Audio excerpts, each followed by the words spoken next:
ఈరోజు వాక్యము ఆదికాండము 43వ అధ్యాయము 8 నుండి 14 వచనాలు. యూదా తన తండ్రి అయిన ఇశ్రాయేలును చూచి, ఆ చిన్నవానిని నాతో కూడా పంపుము, మేము లేచి వెళ్ళుదుము. అప్పుడు మేమే కాదు, నీవును మా పిల్లలను చావక బ్రతుకుదుము. నేను అతని గూర్చి పోటపడుదును, నీవు అతని గూర్చి నన్ను అడుగవలెను. నేను అతని తిరిగి నీ యొద్దకు తీసుకుని వచ్చి నీ ఎదుట నిలువబెట్టని ఎడల ఆ నింద నా మీద ఎల్లప్పుడూ ఉండును. మాకు తడవు కాకపోయిన ఎడల ఈ పాటికి రెండవ మారు తిరిగి వచ్చి యుందుమని చెప్పగా, వారి తండ్రి అయిన ఇశ్రాయేలు వారితో అట్లైన మీరీలాగు చేయడి, ఈ దేశమందు ప్రసిద్ధములైనవి అనగా కొంచెము మస్తకి కొంచెము తేనె, సుగంధ ద్రవ్యములు, బోనము, పిస్తాచకాయలు, బాదము కాయలు మీ గోనెలలో వేసుకుని ఆ మనుష్యునికి కానుకగా తీసుకుని పోవుడి.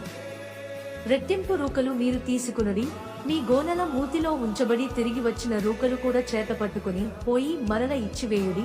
ఒకవేళ అది పొరబాటయుండును. మీ తమ్ముని తీసుకుని లేచి ఆ మనుష్యుని యొద్దకు తిరిగి వెళ్ళుడి. ఆ మనుష్యుడు మీ ఇతర సహోదరుని బెన్యామీనును మీకప్పగించునట్లు సర్వశక్తుడైన దేవుడు ఆ మనుష్యుని ఎదుట మిమ్మును కరుణించునుగాక. నేను పుత్రహీనుడనై యుండవలసిన ఎడల పుత్రహీనుడనగుదునని వారితో చెప్పెను. దేవుడు ఈ చిన్ని లేఖన భాగాన్ని దీవించి ఆశీర్వదించునుగాక. ఆమెన్.